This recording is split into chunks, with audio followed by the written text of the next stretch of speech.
जय जय रघुवीर समर्थ गणाधीश जो ईश सर्वा गुणांचा मुळारंभ आरंभ तो निर्गुणाचा नमो शारदा मूळ चत्वार वाचा गमू पंथ आनंत या राघवाचा शुका सारिखे पूर्ण वैराग्य जाचे वसिष्ठा परिज्ञान योगेश्वराचे कवी वाल्मिका सारिखा मान्य ऐसा नमस्कार माझा सद्गुरु समर्थांची मूर्ती पुनरपि जगीहि प्रकटली जनोद्धारासाठी सतत फिरली मेदिनीतली जयांच्या वास्तव्ये वरदनगरी होय वरदा मनी त्या चिंतावे सतत भगवान श्रीधरपदा सदा सर्वदा योग तुझा घडावा तुझे कारणी देह माझा पडावा उपेक्षू नको गुणवंता अनंता रघुनायका मागणे हेची आता उपासनेला दृढ चालवावे भूदेव संतासी सदा सत्कर्मयोगे वय घालवावे सर्वामुखी मंगल बोलवावे जय जय रघुवीर समर्थ. दासनवमीच्या ह्या महोत्सवामध्ये आज आपण सर्वजण एक विशेष कार्यक्रमानिमित्त इथे एकत्रित आहोत. श्री समर्थ सेवा मंडळ सज्जनगड दरवर्षी समर्थ संत सेवा पुरस्कार या नावाचा एक पुरस्कार प्रदान करतं. समाजामध्ये जे संतांची वाणी, संतांचा उपदेश, संतांना अभिप्रेत असणारं कार्य निरंतर करत असतात, आपलं आयुष्य ह्या कार्यासाठीच वेचतात, त्यांना हा समर्थ संत सेवा पुरस्कार समर्थ सेवा मंडळ प्रदान करतं. तर तो ह्या सोहळ्याचा आत्ता हा प्रारंभ करत आहोत. आपल्या नेहमीच्या प्रथेप्रमाणे दीप प्रज्वलन होईल आणि मग मान्यवर व्यासपीठावर आसनस्थ होतील. मी सर्व मान्यवरांना विनंती करतो, आपण पुढे येऊन दीप प्रज्वलन करावं.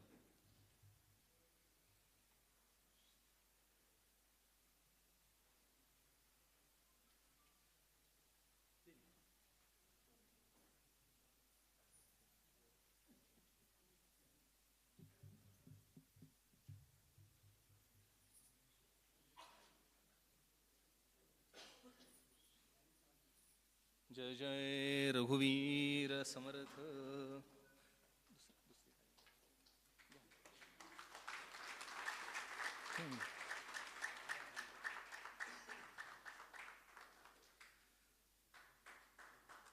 सद्गुरु समर्थ रामदास स्वामी महाराज की जय.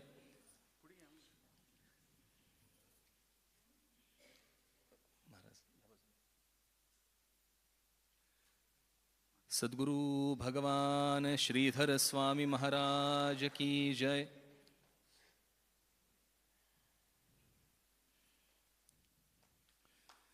जय जय रघुवीर समर्थ. मी मान्यवरांना विनंती करतो, आपण व्यासपीठावर आसनस्थ व्हावं.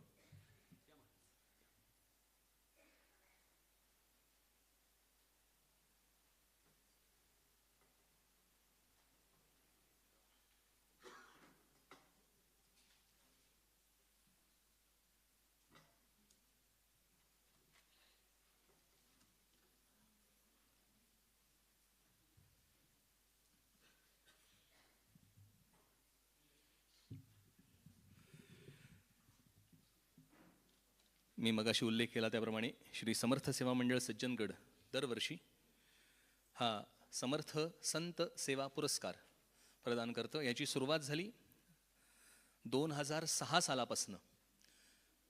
समाजामध्ये संतांचा उपदेश प्रसारित करणारी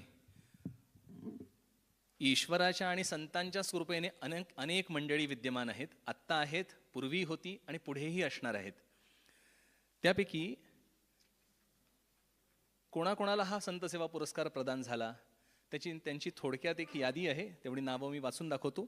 सर्वप्रथम पहिला पुरस्कार प्रदान झाला तो प्राध्यापक शिवाजीराव भोसले, त्याच्यानंतर प्राध्यापक राम शेवाळकर, ज्योतिर्भास्कर जयंतराव साळगावकर, गुरुदेव शंकर अभ्यंकर, आचार्य धर्मेंद्रजी, स्वामी गोविंददेवगिरीजी महाराज, सुनील दादा चिंचोळकर, स्वामी स्वरूपानंद फुलगाव, चैतन्य महाराज देगलूरकर, आफळेबुवा, आनंदबुवा, चंद्रशेखर महाराज देगलूरकर आणि मागल्या वर्षी ह्याच व्यासपीठावर प्रमोद महाराज जगताप यांना प्रदान करण्यात आला पुरस्कार. आणि यंदा हा पुरस्कार आपल्या सगळ्यांचेच आवडते लाडके असणारे दादा म्हणजेच श्री रवींद्र, त्यांचं पूर्ण नाव आहे रवींद्र मधुसूदन पाठक, आपण त्यांना सर्वजण आदराने दादा म्हणतो. तर हा पुरस्कार आम्हाला दादांना प्रदान करण्यात खूपच आनंद होत आहे. हा पुरस्कार मीटिंगमध्ये ठरतो, समर्थ सेवा मंडळाच्या कार्यकारिणी मीटिंगमध्ये चर्चा केली जाते की कोणाला आता प्रदान करावा. महनीय मंडळी असंख्य आहेत, तर दादांचं नाव पुढे आल्यानंतर सर्वांनी एकमताने होकार दिला की दादांचं कार्य अफाट आहे, पण त्या कार्याकडे जाण्याआधी व्यासपीठावर इतरत्र जी मंडळी आहेत तीही प्रचंड महान आहेत. त्यामध्ये सर्वप्रथम दादांच्या जे डाव्या बाजूला बसलेत ते आपल्या समर्थ सेवा मंडळाचे अध्यक्ष परमादरणीय गुरुनाथ महाराज कोटणीस. 175 वर्षापेक्षा जास्त कालावधी झालेला आहे ज्यांच्या घरामध्ये अखंड रोज हरिकीर्तन चालू आहे, अखंड हरिनाम सप्ताह. आणि सांगली जिल्ह्यात नव्हे महाराष्ट्रामध्ये वैयक्तिकरित्या सर्वात जास्त पुस्तकं असणारे म्हणजे कोटणीस महाराज आहेत. त्यांची लायब्ररी बघायला मी वर गेल्यानंतर मला लक्षात आलं 1 तास गेल्यानंतर की आपल्याला किमान 4 दिवस लागतील लायब्ररी बघायला. इतकी मोठी लायब्ररी आहे, खूप छान सांभाळलेली आहे. ते परमादरणीय कोटणीस महाराज ते आपल्या संस्थेचे अध्यक्षही आहेत, प्रवचनकारही आहेत आणि त्यांनाही अनेक पुरस्कार प्राप्त आहेत. त्याच्यानंतर त्यांच्याच पलीकडे डाव्या बाजूला बसलेले परमादरणीय विवेक शास्त्री गोडबोले स्वतः वेदमूर्ती आहेत. वेदांचं अध्ययन झालेलं आहे म्हणजे हे तर महान आहेच कार्य त्यांचं, पण त्यापेक्षा वेद त्याच्यात काय आहे आणि ते जनोपयोगी कसं आहे सामान्य मनुष्यांना ते त्यांच्या प्रवचनातून उत्तम प्रकारे सांगतात. ज्योतिषशास्त्राचा इतका उत्तम अभ्यास आहे की त्यांनी सांगितलं आणि घडलं नाही आत्ता जाऊ नका, आणि घडलं नाही असं क्वचित होतं. परदेशात त्यांची वेळ घ्यायची म्हणजे परदेशात नाहीत ना असं विचारतो, बाबा महाराज इथेच आहेत ना. तर आज आपल्या भाग्याने ते इथे आले आणि मी विनंती केली महाराज आपण व्यासपीठ भूषवावं. त्याप्रमाणे ते विवेक शास्त्री आता दादांच्या उजवीकडे बसणारे त्यांचा परिचय आपल्याला आहेच, कारण आपण त्यांचं अमृत वचन गेले 3 दिवस ऐकत होतो. ते डॉक्टर अजित कुलकर्णी श्रीधर स्वामींचे हे प्रत्यक्ष शिष्य आहेत आणि स्वतः प्रोफेसर आहेत, प्राध्यापक आहेत, पुण्यामध्ये असतात. स्वामींचा वेदांचा, वेदांताचा, भागवताचा, पुराणांचा इतका उत्तम अभ्यास आहे की ते बोलायला लागल्यानंतर ऐकत राहावं असं वाटतं. आणि त्यांच्या अमृत म्हणजे जशी गोड रसाळ वाणी, श्रीधर स्वामींचं प्रवचन आणि त्यांचा आवाज ऐकावा आणि त्यानंतर डॉक्टरांचा आवाज ऐकावा असं वाटतं, इतकं साम्य आहे आवाजामध्ये. असे डॉक्टर अजित कुलकर्णी ते ज्या पुराणांचं वर्णन करतात, ज्या पुराणांबद्दल सांगतात, त्यातल्या अनेक जागा ते स्वतः जाऊन आलेत बरं. आणि त्याबद्दल त्यांनी मलाही फोटो दाखवले, ते मला प्रेमाने अगदी लहानपणापासून ओळखतात. खरं सांगू का, ही सगळी मंडळी ना मला लहानपणापासून ओळखते, त्यामुळे मी फार जर बोललो ना तर मी केलेले सगळे त्यांना आठवतील या भीतीनेच मला बोलता येत नाहीये. पण आज माझं कर्तव्य आहे, तेव्हा आज हे जे व्यासपीठ आपल्या समोर आहे विद्यमान, ही उगाच शाब्दिक स्तुती नाही, तर हे भरभक्कम व्यासपीठ झालेलं आहे. ह्या व्यासपीठाला एवढं वजन आहे की ही सगळी मंडळी क्वचित एकत्र सापडणार आहेत आणि ती आपल्या सगळ्यांना आज नजरेसमोर प्रत्यक्ष दिसतायत. आपलं भाग्य आहे. तर मी आता पहिल्यांदा गुरुनाथ महाराज कोटणीस यांना विनंती करतो की त्यांनी विवेक शास्त्री गोडबोले यांचा सन्मान करावा.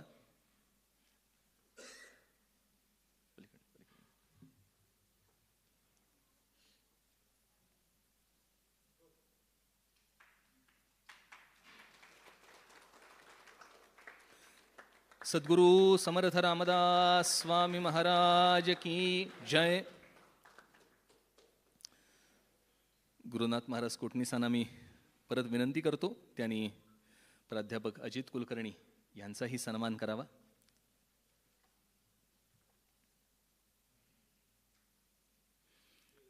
सद्गुरु भगवान श्रीधर स्वामी महाराज की जय. जय जय रघुवीर समर्थ.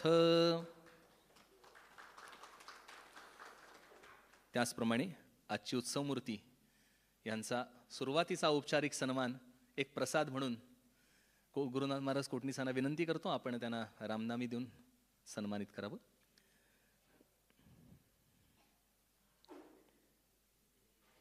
जय जय रघुवीर समर्थ.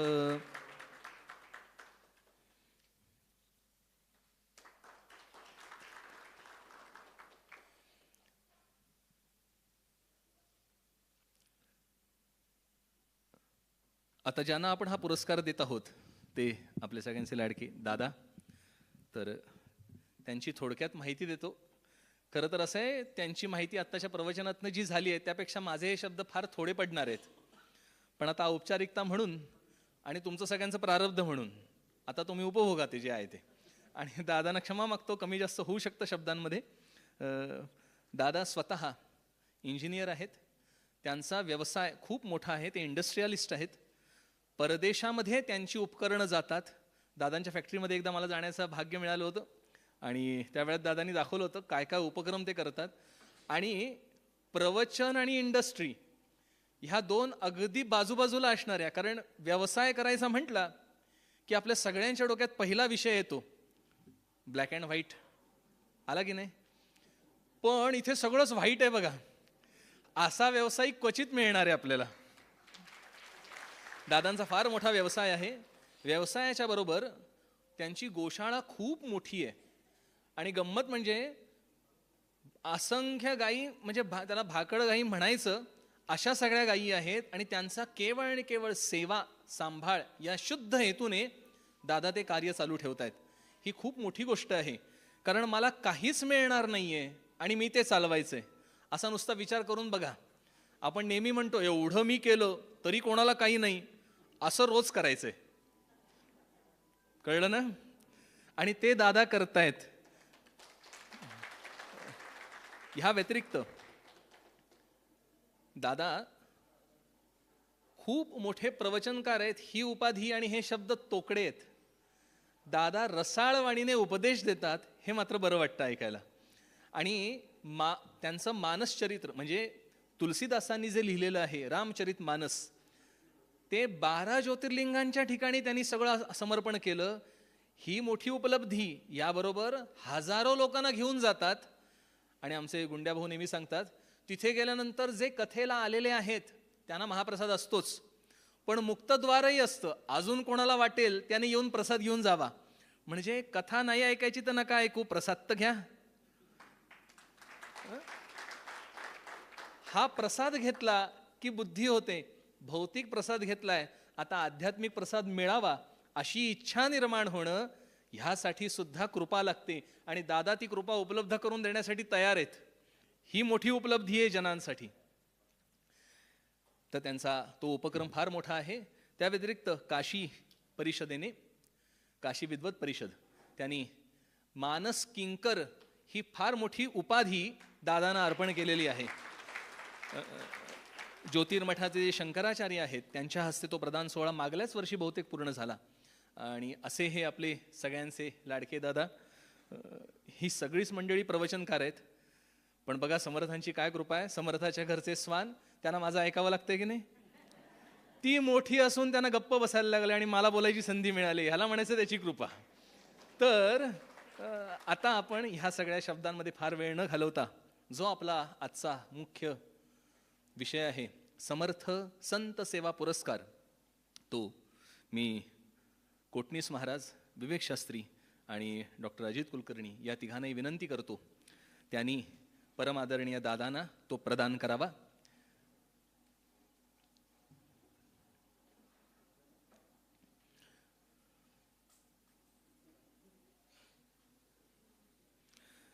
पुरस्काराचं स्वरूप आपल्या इथे सगळ्यांना समर्थांच्या इथे असणारी शाल, त्याच्यानंतर श्रीफळ, मुख्य पुरस्कार म्हणजे जे सन्मानपत्र जे पुरस्काराचं असतं ते, आणि समर्थांचा प्रसाद, आणि एक छोटीशी अल्पसा उल्लेख करावा न करावा असा छोटासा धनादेश, असं सगळं या पुरस्काराचं स्वरूप असतं.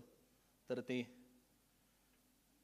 सुरुवातीला कोटणीस महाराज दादांना शाल अर्पण करतील.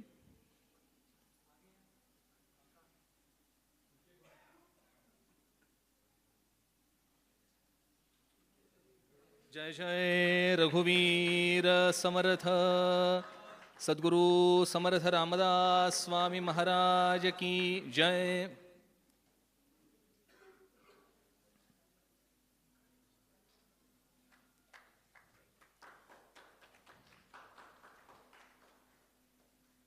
डॉक्टर अजित कुलकर्णी आणि विवेक शास्त्री गोडबोले ही सर्व मंडळी दादांना विविध प्रकारचे प्रसाद या पुरस्कारातले ते अर्पण करत आहेत. आणि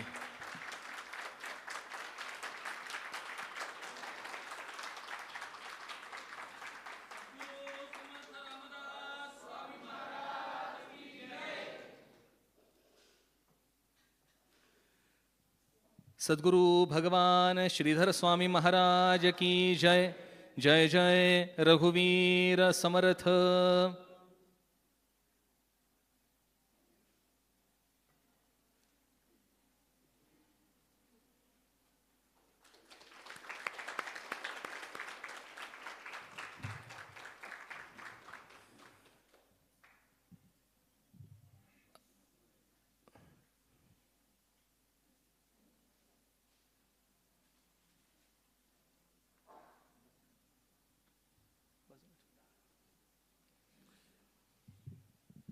मी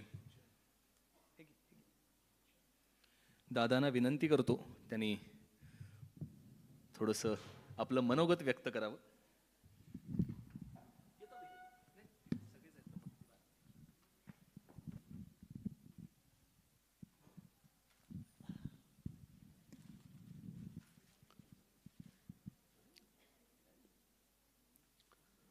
जय जय रघुवीर समर्थ.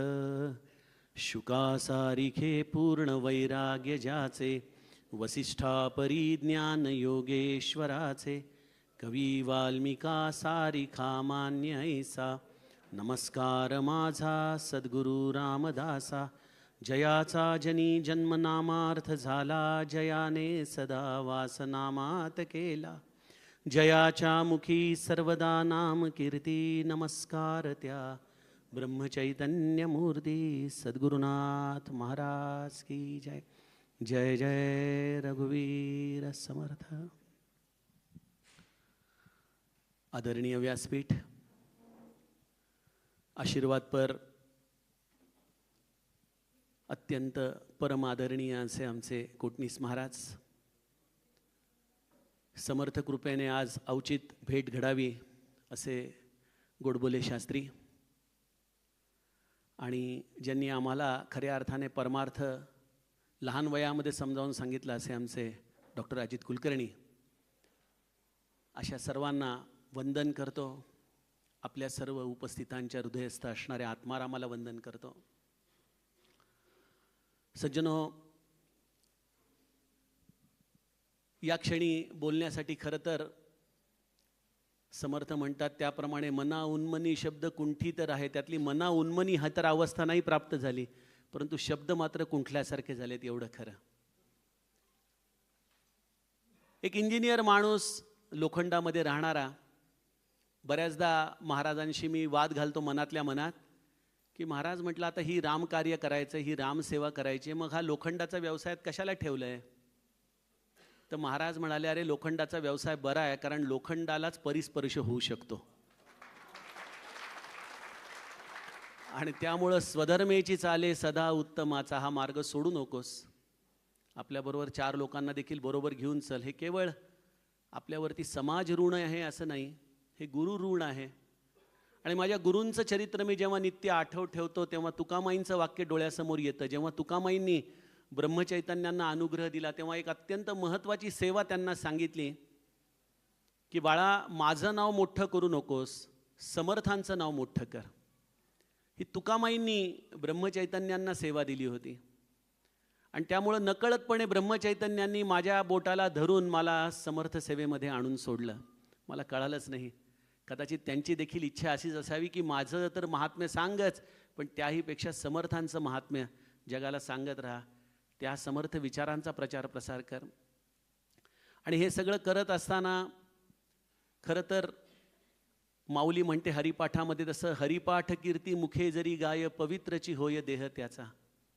तशी अवस्था होऊन जाते. समर्थ चरित्र गाता गाता साश्रू नयनाने बऱ्याचदा लक्षात येतं की अरे हा खरं तर विषयामध्ये रत असलेला जीव नकळतपणे या समर्थ विचारांना गाता गाता काय एक वेगळीच अनुभूतीच्या प्रांतामध्ये जातो आहे. त्याला ते कुठे घेऊन चाललेले आहेत.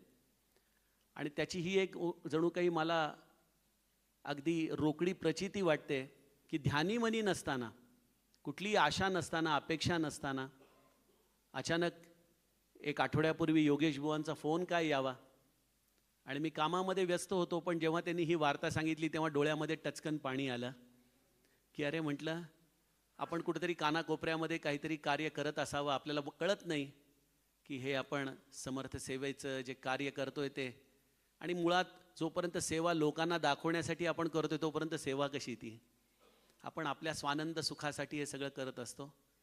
पण समर्थ माऊलीचे डोळे या सज्जनगडावरून, हे केवळ उंच स्थानच नाही आहे, तर या उंच स्थानावरून हे समर्थ सगळीकडे बघत देखील असतात की काय नेमकं चाललेलं आहे.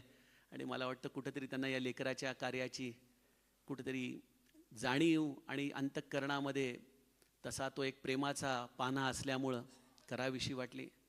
आज या मंगलमय क्षणी आईवडिलांच्या प्रेमळ आशीर्वादाची मला जाणीव होते, ज्यांच्या संस्कारामुळं प्रेमामुळं आपण या मार्गावरती चालू शकलो.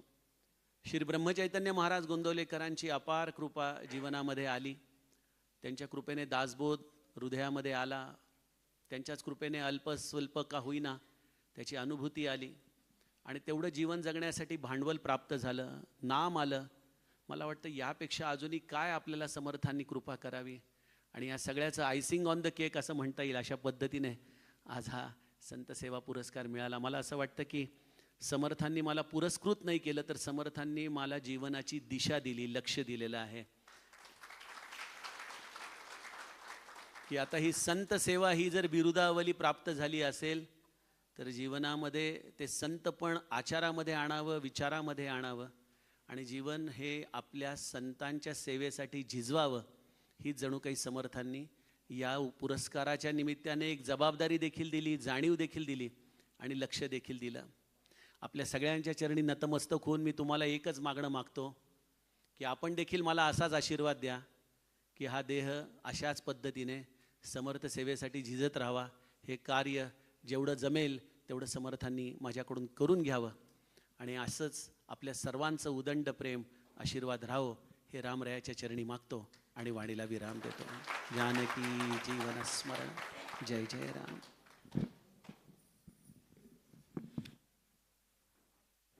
जय जय रघुवीर समर्थ. यानंतर जो संत सेवा पुरस्कार प्रदान झाला आहे याचं मी वाचन करायला डॉक्टर रसिकाताई ताम्हनकर. आज म्हणजे खरंच विशेष आहे, त्यासुद्धा PhD आहेत बरं समर्थ वाङ्मयावर, आणि त्या पण प्रवचनकारच आहेत. आज सगळे प्रवचनकारच आहेत आपल्याला. त्यांना मी विनंती करतो त्यांनी त्या मानपत्रकाचं वाचन करावं.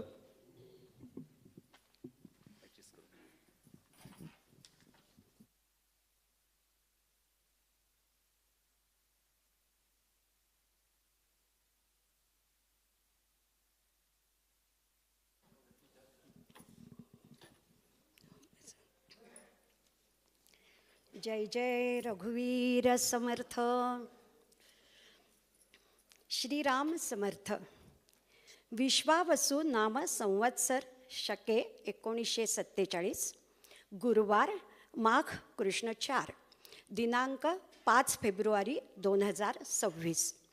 समर्थ संत सेवा पुरस्कार श्री समर्थ सेवा मंडळ सज्जनगड द्वारा श्रद्धेय समर्थ श्री रवींद्र मधुसूदन पाठक, चिंचवड, पुणे यांना शालिवाहन शके 1947 इसवी सन 2025चा समर्थ संत सेवा पुरस्कार आज गुरुवार दिनांक 5 फेब्रुवारी 2026 या शुभदिनी प्रदान करण्यात येत आहे. सन्मानपत्र.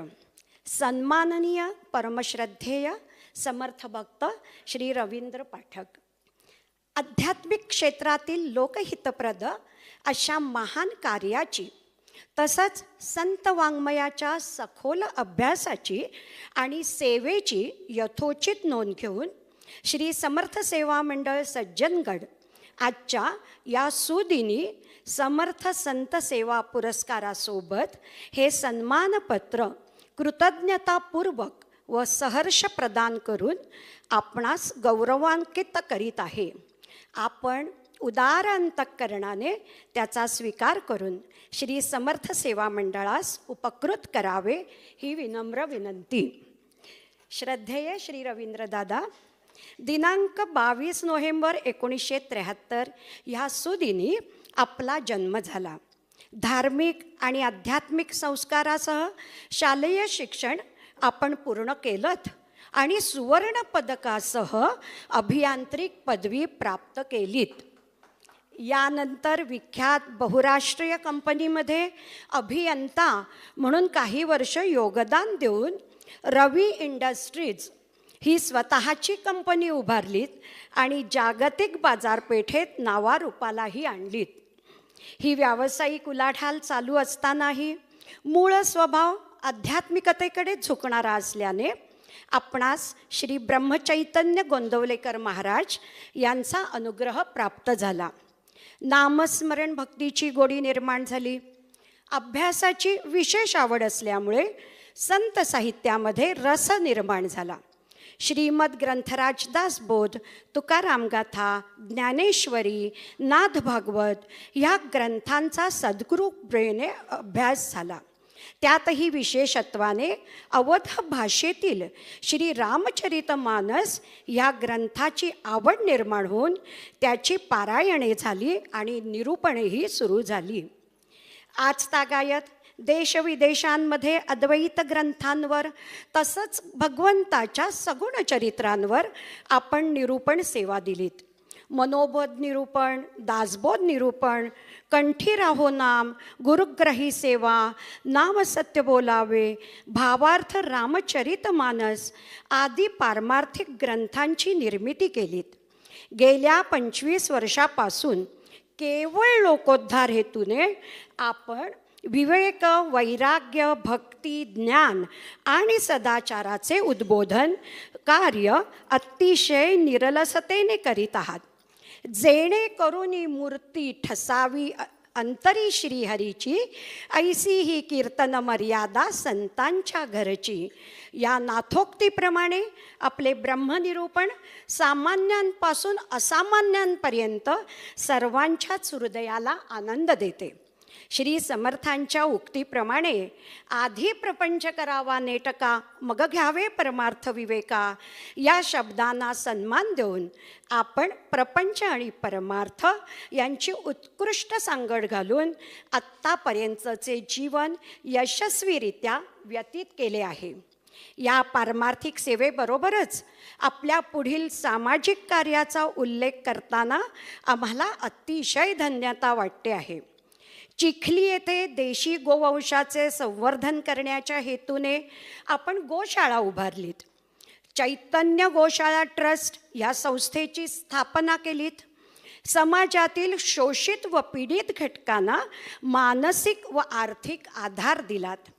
करोना काळात कर्त्याच्या अकाली मृत्यूने उघड्यावर आलेल्या 70 कुटुंबांना भक्कम आर्थिक आधार दिलात. मानसिक शांतता, धैर्य आणि समाधान टिकवण्यासाठी ठिकठिकाणी रामकथा, एकादशी उपासना, कीर्तन आणि रामनाम सत्संग आयोजित केलात. 12 ज्योतिर्लिंगे, नैमिषारण्य, अयोध्या, नर्मदा किनारी लेपा, आळंदी येथे रामकथा निरूपण केलेत. काशी विद्वत परिषदेकडून मानस किंकर हा पुरस्कार ज्योतिर्मठाच्या शंकराचार्यांच्या हस्ते आपणास प्राप्त झाला. श्रद्धेय श्री रवींद्रदादा, या सर्व कार्यात आपल्या मातोश्री श्रीमती शालिनीताई आणि पिताश्री कैश्री मधुसूदनजी यांचे आशीर्वाद, तसेच आपल्या सौभाग्यवती हर्षदाताई यांचा सेवाभाव, पुत्र चिरंजीव रोहन, कन्या चिरंजीव सानिका यांचे सहकार्य याचीही नोंद घेणे अनिवार्य आहे. आपण फार मोठी व्यक्ती आहात. आम्ही आपल्या कार्याची छोटीशी नोंद या सन्मानपत्र रूपाने घेऊ शकलो, या आनंदाने आमचे ऊर भरून आले आहेत. या सन्मानपत्राचा स्वीकार केल्याबद्दल श्री समर्थ सेवा मंडळ सज्जनगड आपणास धन्यवाद देत आहे. श्री समर्थ कृपेने पुढील अध्यात्म कार्यासाठी आपणास दीर्घायुरारोग्य लाभो, या शब्दांनी आपल्या प्रतीच्या सद्भावना व्यक्त करून सन्मानपत्राच्या शब्दांकनास विराम देतो. इति शम. जय जय रघुवीर समर्थ. अध्यक्ष, कार्याध्यक्ष, कार्यवाह श्री समर्थ सेवा मंडळ सज्जनगड. आणि ह्या सन्मान पत्राचं लेखन आपले योगेश बुवांची आई श्रीमती विद्याताई पुरोहित ह्यांनी केलेलं आहे. जय जय रघुवीर समर्थ.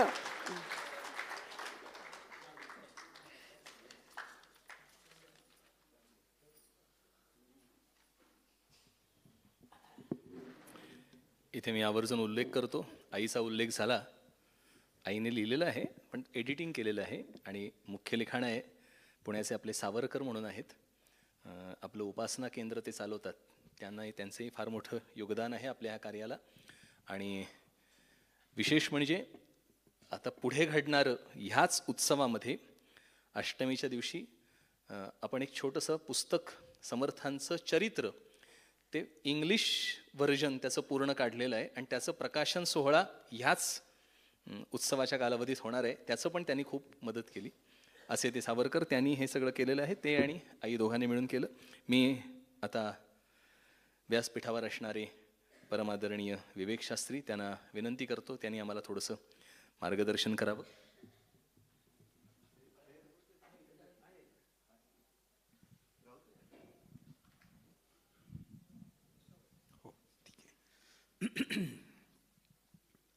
हरि ओम. भद्रं कर्णेभिः शृणुयाम देवाः, भद्रं पश्येमाक्षभिर्यजत्राः, स्थिरैरङ्गैस्तुष्टुवागुंसस्तनूभिः, व्यशेम देवहितं यदायुः. स्वस्ति न इंद्रो वृद्धश्रवाः, स्वस्ति नः पूषा विश्ववेदाः, स्वस्ति नस्तार्क्ष्यो अरिष्टनेमिः, स्वस्ति नो बृहस्पतिर्दधातु. ओम शांति शांति शांतिः. नमस्सभाभ्यः सभापतिभ्यश्च. सन्माननीय व्यासपीठ आणि उपस्थित सर्व समर्थ भक्त. आत्ताच मी मंत्र म्हटला. काय म्हटला? कानावर काहीतरी चांगलं यावं. भद्रं कर्णेभिः शृणुयाम देवाः. भद्रतर, उत्तम असं काहीतरी कानावर यावं. भद्रं पश्येमाक्षभिर्यजत्राः. डोळ्यानं सुद्धा काहीतरी चांगलं दिसावं. आत्ता काय जे आपण पाहिलं त्याच्यात या सगळ्या गोष्टी आलेल्या आहेत बरं का. डोळ्यालाही चांगलं दिसतंय, पुढेही दिसतंय आणि मागेही दिसतंय बघा. हां. आणि स्थिरैरंगैस्तुष्टुवागसस्तनूभिः. हा संपूर्ण सत्कार सोहळा चालू असताना सगळी मंडळी स्थिर होती बरं का. कोणी काही हालचाल केली नाही. सगळेजण डोळे भरून पाहत होते आणि कान देऊन ऐकत होते. किती चांगली गोष्ट होती. मंडळी, एक सांगतो, काही गोष्टींना बिरुदावली ही मग मिळते. आम्ही वेदाध्ययन केलं की आम्हाला वेदमूर्ती ही उपाधी मग मिळाली, होय की नाही? एखाद्यानी खूप खूप काही अध्ययन केलं, आपण म्हणतो महामहोपाध्याय असं आपण त्याच्यामागे लावलेलं असतं की षटशास्त्रांचं अध्ययन झालंय, महामहोपाध्याय. कीर्तन असतात, कीर्तनकार असतात, आपण काय म्हणतो हरिभक्त परायण, ह भ प, अशी म्हणजे ही जी सगळी बिरुद असतात की नाही, ही काहीतरी केल्यानंतर मग लागतात, होय की नाही? पण आमच्याकडे वेदामध्ये असं एक सांगितलेलं आहे की इंद्र ही पदवी जी आहे ना, इंद्र, आपण काय म्हणतो देवांचा राजा इंद्र. इंद्र ही उपाधी आहे बरं का, हे लक्षात ठेवा. इंद्र म्हणजे राजा आहे, मोठा आहे, खूप सगळं छान आहे, पण इंद्र ही उपाधी आहे. मग त्याच्यामध्ये कसं आहे की देवांचा राजा इंद्र म्हणून ते देवेंद्र म्हणतात, होय की नाही? नरांमध्ये सगळ्यात मोठा नरेंद्र म्हणतात की नाही, होय की नाही? आणि जंगलामध्ये हे जो असतो जंगलचा राजा मृगेंद्र, इंद्र, होय की नाही? म्हणजे त्याच्या बाबतीत तर असं म्हटलेलं आहे की स्वयमेव मृगेंद्रता, त्याला काही दुसरे कोणी दिलेली नसती, अशी स्वयंभू घेऊन आलेला असतो. हत्तींमधला असतो त्याला आपण म्हणतो गजेंद्र, होय की नाही? आकाशात विहार करतो गरुड असतो, त्याला म्हणतात खगेंद्र. ही इंद्र ही पदवी जी आहे ना, ही अशी म्हणजे वेदांनी शास्त्रांनी सांगितलेली अशी ही पदवी आहे बरं का. आता बाळ जन्माला आलं आणि पुढे काय करणार आहे हे आधीच, मग बाळाचे पाय पाळण्यात दिसतात म्हणतात ना, तसा जो प्रकार आहे. म्हणून आई बापांनी नाव त्याच वेळी ठेवून टाकलं रवींद्र, आहे की नाही? आपल्याकडं काय माहितीये का, या जगात दोन प्रकाश होत आहेत. दोन, कोणते दोन प्रकाश होत आहेत? एक रवी आणि एक सोम म्हणजे चंद्र, बरं का. एक सूर्याचा प्रकाश जो आहे त्याला आपण म्हणतो म्हणजे सूर्याचा प्रकाश होत, म्हणजे हे सगळं जे काही आहे ना हे प्रकाशावर चाललंय बरं का. आमच्या डोक्यात प्रकाश पाडणं ही जी क्रिया आहे की नाही, काय म्हणजे अंधक दुरितांचे तिमिर जावो ज्यावेळी म्हटलं जातं ना, म्हणजे काय पडावं, प्रकाश पडावा. म्हणजे आत्ता काय आहे हे लक्षात येतं, अंधकार आहे तो जराशी उजळून जावं, सगळं चांगलं व्हावं, हाच हेतू असतो की नाही. आता हे दोन प्रकाश आहेत बरं का, आणि तीच दोन घराणी आहेत. एक सूर्यवंश आणि एक चंद्रवंश. हे दोन कोण आहेत? दोन प्रकाश होत आहेत, एक सूर्यवंश आणि एक चंद्रवंश. आता यांना नाव काय ठेवलं? रवींद्र, होय की नाही? म्हणून मग त्यांनी काय घेतलं?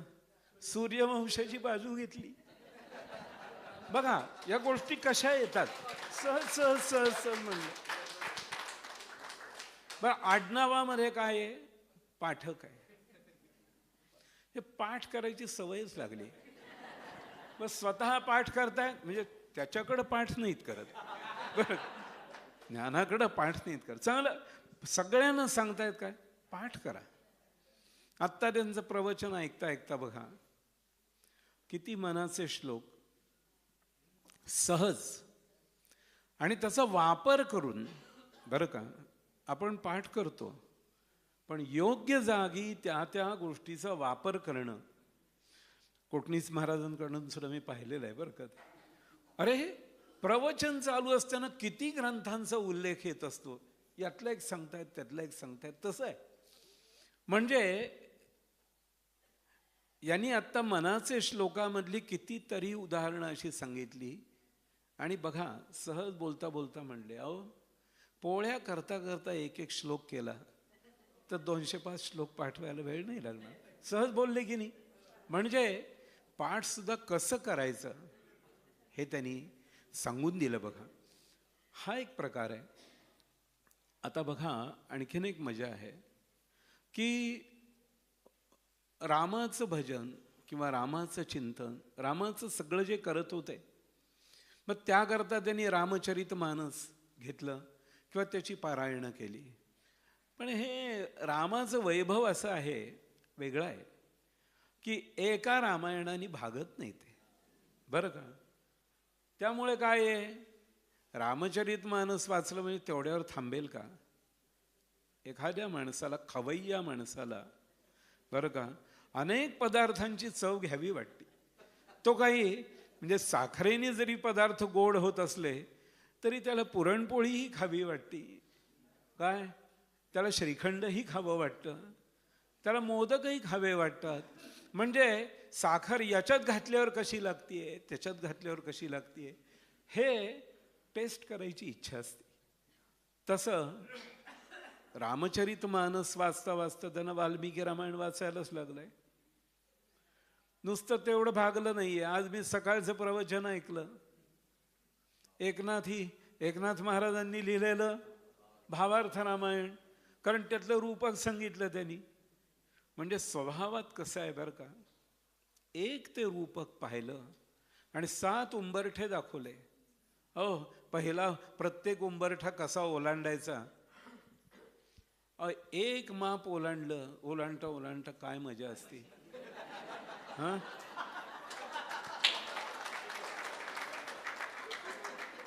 किती बँड बाजा वाजवावा लागतो, किती लोकांना जेवायला घालावं लागतं, हा काय काय असतं. आणि त्यानंतरचे सगळे सोहळे बघायला लागतं. आणि 7 उंबरठे आणि एकापेक्षा एक अवघड, बरं का. पण त्यांनी अवघड उंबरठे सुद्धा सोपे कसे करायचे ते पाठकालाच जमतं, सोप्याला काम जमत नाही, बरं का. म्हणून ती गोष्ट त्यांनी आज ती करून दाखवली. बरं म्हणलं, यांचं जरा संख्येशी जुळतंय काहीतरी. मी तिथं बसलो होतो प्रवचन ऐकायला, त्यांनी तिथं ते 7 सप्तपदी केली, बरं का. मी आत्तापर्यंत म्हणतो बायकाच करतात, हेही करतात, बरं का. त्यांनी सप्तपदी तिथं केली आणि इथं येऊन बसलो तर इथे 9 रस घातले. म्हणजे थांबायचं नाही, काहीतरी सगळं गणित जुळवायचं, हा प्रकार मी पाहिला. आणि इथं 9मी आणि ते सगळ्या 9 पायऱ्या, किती छान आहे. म्हणजे काही गोष्टी कशा उत्स्फूर्तपणे सुचतात. म्हणून आपल्याला सगळ्यांना लक्षात ठेवायला पाहिजे की कुठलाही ग्रंथ डोळसपणे वाचला पाहिजे आणि कुठल्याही गोष्टीचं चिंतन मनन, प्रत्येक शब्दावर आपण लक्ष केंद्रित करून जर केलं. ही जी सगळी मंडळी आहेत ना, म्हणजे अजितदादा असू देत, ते नाही हे, बरं बरं का, किंवा ही सगळी जी मंडळी आहेत ना, यांचं वेगळ्या प्रकारचं चिंतन आहे. आणि आपण सगळेजण या निमित्ताने जमा होतो. या दासनवमीच्या उत्सवाच्या निमित्तानं आपल्याला एक मेजवानी आहे. दरवर्षी काहीतरी आम्हाला वेगळी मेजवानी मिळते. काय झालं, उद्या माझं प्रवचन होतं तिकडे, बरं का. पण लक्षात नाही, तारीख बघायची चुकली, आजच आलो. आता काय करणार.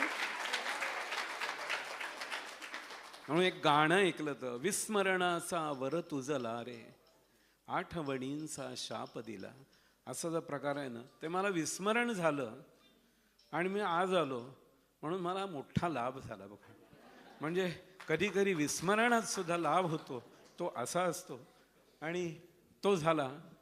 मी एकच म्हणतो या ठिकाणी, वेद शिकलोय म्हणून सांगतो की भरपूर आयुष्य मिळू दे आणि असाच सूर्याचा प्रकाश सगळीकडे पसरत जाऊ दे. ज्योतिर्लिंगांच्या ठिकाणी झाला, नर्मदेच्या काठावर झाला, असा सगळीकडं देशात विदेशात सगळीकडं आपल्या ज्ञानाचा प्रकाश पसरत राहू दे आणि त्याचा अनुभव आम्हालाही घेता येऊ दे, एवढीच प्रार्थना करतो. एक आशीर्वाद मंत्र आहे, तो म्हणतो आणि थांबतो. अग्निराजुष्मान सवनस्पतिभिराजुष्मान तेन त्वाजुषाजुष्मन्दं करोमि. सोम आयुष्मान स ओषधीभिराजुष्मान तेन त्वाजुषाजुष्मन्दं करोमि. यज्ञ आयुष्मान स दक्षिणाभिराजुष्मान तेन त्वाजुषाजुष्मन्दं करोमि. ब्रह्मायुष्मत्तद्ब्राह्मणैराजुष्मत्तेन त्वाजुषाजुष्मन्दं करोमि. देवा आयुष्मन्तस्ते मृतेनायुष्मन्तस्तेन त्वाजुषाजुष्मन्दं करोमि. नवो नवो भवति जायमानोऽह्नां केतुरुषसामेत्यग्रे. भागं देवेभ्यो विदधात्यायन् प्रचन्द्रमा स्थिरति दीर्घमायुः. स्वस्ति मंत्रार्थाः सफलाः सन्तु.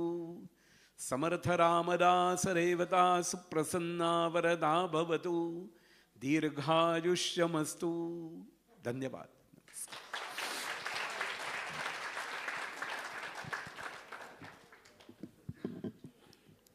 प्रत्येकाला एक एक तास तरी हवा होता राव.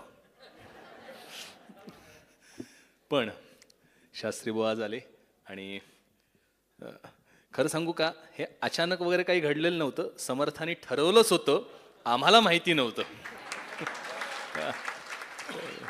यानंतर मी परमादरणीय प्राध्यापक अजितदादांना विनंती करतो, त्यांनी आशीर्वचन द्यावं.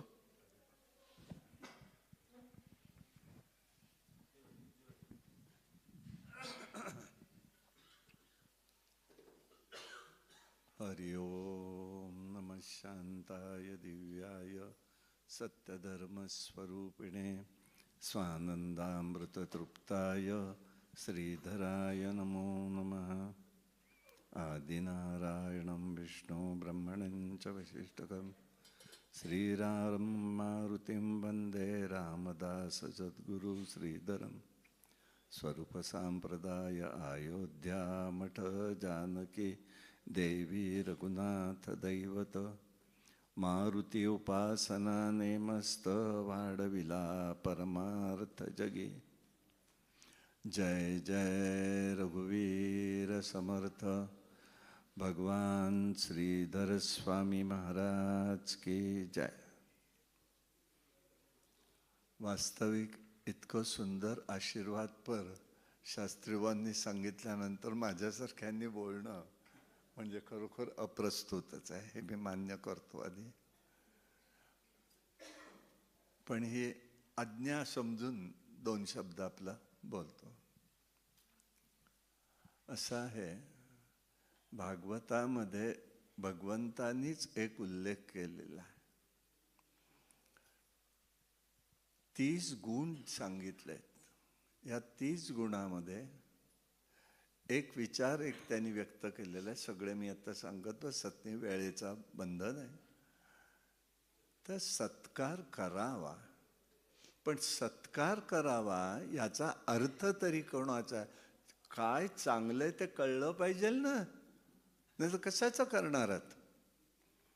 म्हणजे भगवंताचीही आज्ञा आहे की अशा प्रकारचं समाजामध्ये गौरवपर कार्य झालं पाहिजे. याचं कारण आहे त्याच्या पाठीमागे महत्वाचं. ज्या वेळेला यमुनेच्या किनाऱ्यावरती आपण बघितलंय भागवतात की ती भक्ती रडतीये, दोन बाजूला दोन तिचे ज्ञान आणि वैराग्य पुत्र आहेत.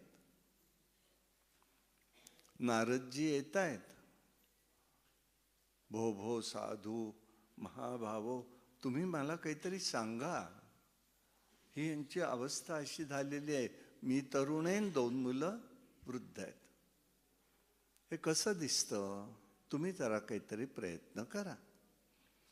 त्यावेळेला की नाही त्यांनी सांगितलं, नारदांनी खूप प्रयत्न केला, बघितलं, पण ते काही जागे झाले नाहीत. तोपर्यंत आकाशवाणी झाली की तू सत्कर्म कर. सगळे अनुबंध कशाशी आहेत हे मी सांगतोय. तिथेही भगवंताने 11व्या स्कंदात सांगितलं, इकडे महात्म्यात सांगितलंय की बाबा तू काय करणार? सत्कर्म. मी आता का वाईट कर्म केलं का म्हणाले? वेदघोष केला, उपनिषद म्हटले, गीता सांगितले, त्यांनी सुद्धा जागे होत नाहीत, तर मी सत्कर्मी आणि वेगळं काय करायचं? या चिंतेमध्ये ते बसले आणि बद्रिकाश्रमात गेले. बद्रिकाश्रमामध्ये आज ती सनकादिक घाटी आहे तप्तकुंडाच्या बाजूला. तर तिथे त्यांनी बसले निराशून आणि सनकादिक कुमारांची तिथे भेट झाली. नारदा, अरे आज असं का तू उदास बसलास बाबा? काय होत आहे? काय झालं? तेव्हा त्यांनी सांगितलं, असं असं मी यमुनेच्या काठी दृश्य पाहिलं, सत्कर्म करा म्हणाल, मी काय करायचं? तेव्हा त्यांनी सांगितलं, नारदा एवढंही करून तुला कळलं नाही? सर्वत्र भगवंताचा प्रचार आणि प्रसार करतो, नामसंकीर्तन करतोस आणि तुला कळलं कसं नाही? म्हणे काय करायचं?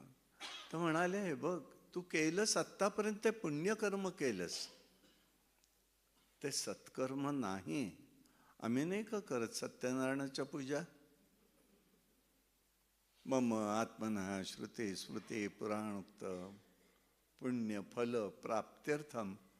आणि किती मागायचे? द्विपद, चतुष्पद, अष्टापद, अहो किती मागणार एक सत्यनारायणाच्या पूजेत? आणि ते कोणाला? मम आत्मना कोणाला? कुटुंबानाम, सहकुटुंबानाम, परिवाराणाम. पुढे तेव्हा ते म्हणाले, ते पुण्यकर्म वेगळं, सत्कर्म वेगळं आहे. मग सत्कर्म कशाला म्हणायचं आहे? नारदांना सांगितलं सनकादिक कुमारांनी, बाबा आपण हरिद्वारला, तुम्ही सगळे या, आपण तिथे कथा करू. म्हणून तिथे कथा केली.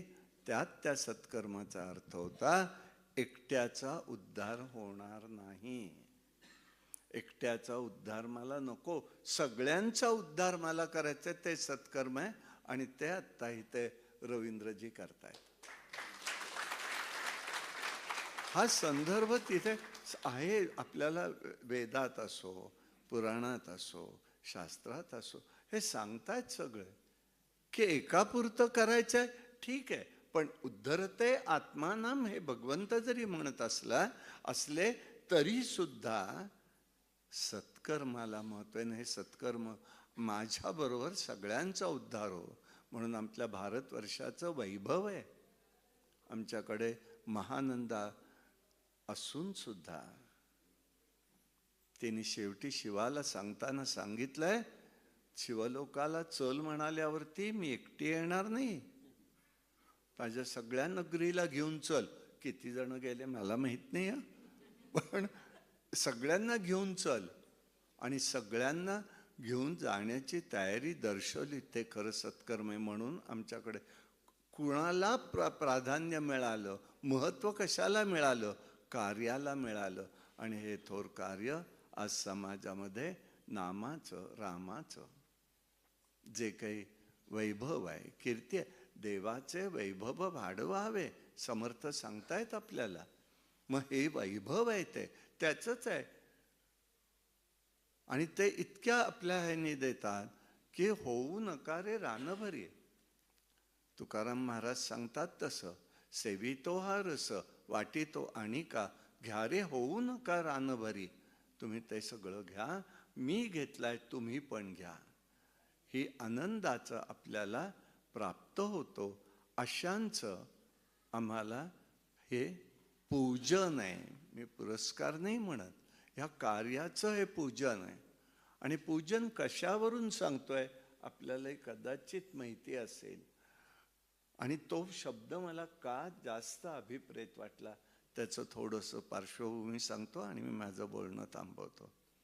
दत्त महाराज कवीश्वरांना पहिल्यांदा राष्ट्रपती पुरस्कार 59 साली मिळाला. शास्त्री भाऊ होते, त्यांचे वडील धुंडीराज शास्त्री देऊळगाव राज्याला होते. दिल्लीला जाताना ते तिथून निघाले आणि वडिलांकडे पहिल्यांदा गेले. संध्याकाळी पोचले. आता दत्त महाराजांचाही अधिकार होता, ते त्यांचे पणजोबाच होते, आजोबा, त्यामुळे ते आहो जाऊ म्हणायचे त्यांना, मुलाला सुद्धा. आणि ते तिथे बोलले तसं, का आला काय नाही सांगितलं, असं असं हे पत्र आले पुरस्कार. हो का म्हणाले, फार छान आहे हो गोष्ट. मग त्यांनी सांगितलं, बघितलं, संध्या सायन संध्या वगैरे सगळं झालं, अल्पोपहार झाला. आणि रात्री झोपताना धुंडीराज शास्त्री एकच म्हणाले, का हो दत्त महाराज, हे पुरस्कार देणं हे वगैरे काय असतो? तर म्हणाले, काही नाही, ह्यांनी राष्ट्रीय पंडित म्हणून म्हणतात, संस्कृतचं पूजन आहे, हे संस्कृतचं पूजन आहे. आपला काय, पण आपल्या कवीश्वर घराण्याचं नाव मोठं केलं आपण महाराज. तर काय उत्तर दिलंय? फार समर्पक आहे. महाराज, मला एका गोष्टीचं उत्तर द्याल का हो? म्हणाले, जर असं पूजन तुम्हाला करायचं आहे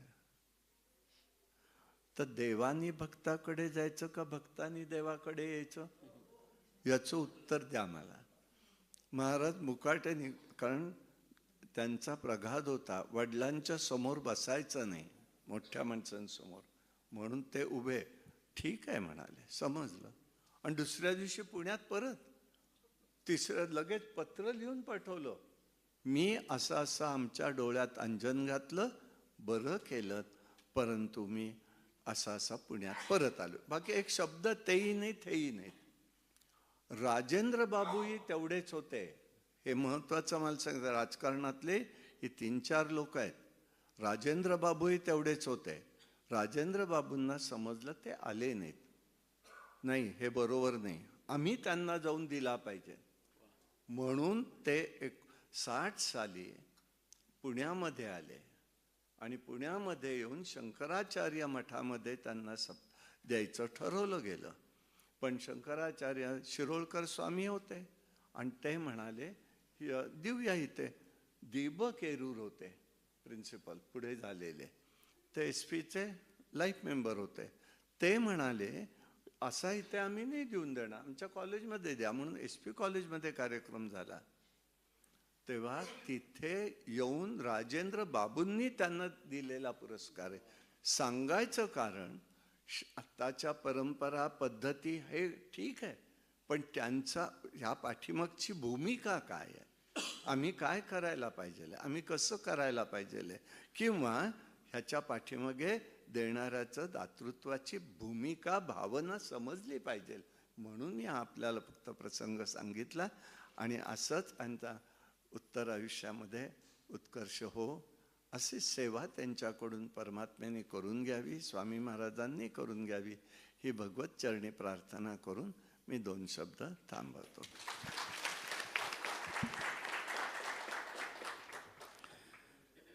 यानंतर आपल्या संस्थेचे अध्यक्ष श्री गुरुनाथ महाराज कोटणीस यांना मी विनंती करतो, त्यांनी आम्हा सर्वांना आणि दादांना आशीर्वचन द्यावं. महाराजांचं आशीर्वचन झालं की नंतर श्लोक होईल आणि कार्यक्रमाची सांगता होईल. व्यासपीठावरील मान्यवर आणि उपस्थित बंधूंनो, एवढं सांगितल्यानंतर मी काय सांगणार हा प्रश्न अवघडच आहे. पण एकच शब्दामध्ये मी उत्तर सांगतो. पाठकांना दादा का म्हणतात, तेव्हा दादा या शब्दाचा मी फक्त अर्थ सांगणार. दादा हा मराठी शब्द आहे. या मराठीचा अर्थ आहे जे कायम देतच राहतात, देतच राहतात, देतच राहतात. जे अखंड आपल्याला ज्ञान देतात, त्या ज्ञानाचा उपयोग करून घ्या. आणि जीवनाची खरी ती कर्तव्यता फक्त ज्ञानानं प्राप्त होते.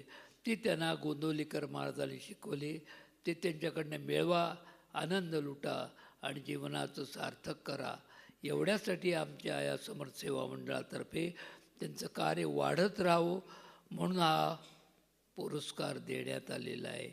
तो फक्त निमित्त मात्र आहे. त्यांच्या कार्याला त्यांनी सुरुवात करावी एवढं सांगून मी माझे 2 शब्द संपवतो.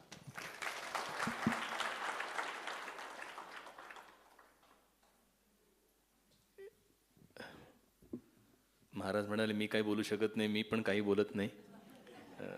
तेव्हा आपण सर्वजण मिळून समर्थांना आता प्रार्थना करूया. तर मी वैशंपायन बुवांना विनंती करतो, त्या 3 श्लोक म्हणतील आणि हा कार्यक्रम संपेल.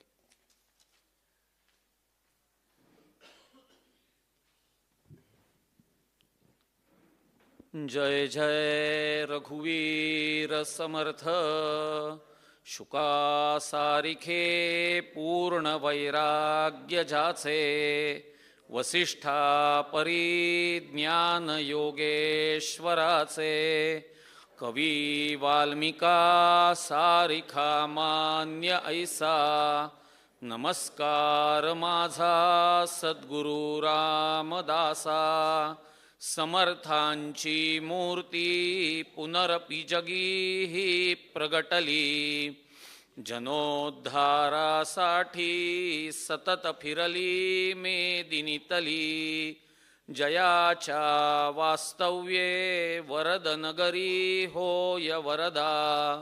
मनी त्या चिंतावे सतत भगवान श्रीधरपदा. व्हावी पूर्ण कृपा गुरो मजवरी. प्रार्थित भावे तुला वारी सर्व अरिष्ट नेऊनिलया. सम्मोह जो वाढला अज्ञानांधजनासी मुक्त करुणी. शांतीपदी बैसवी विनती हीच असे न मागत दुजे. भक्ती तुझी ही हवी. सीताकांत स्मरण जय जय राम. सद्गुरु समर्थ रामदास स्वामी महाराज की जय. महारुद्र हनुमान की जय. श्रेष्ठ गंगाधर स्वामी महाराज की जय. सद्गुरु भगवान श्रीधर स्वामी महाराज की जय.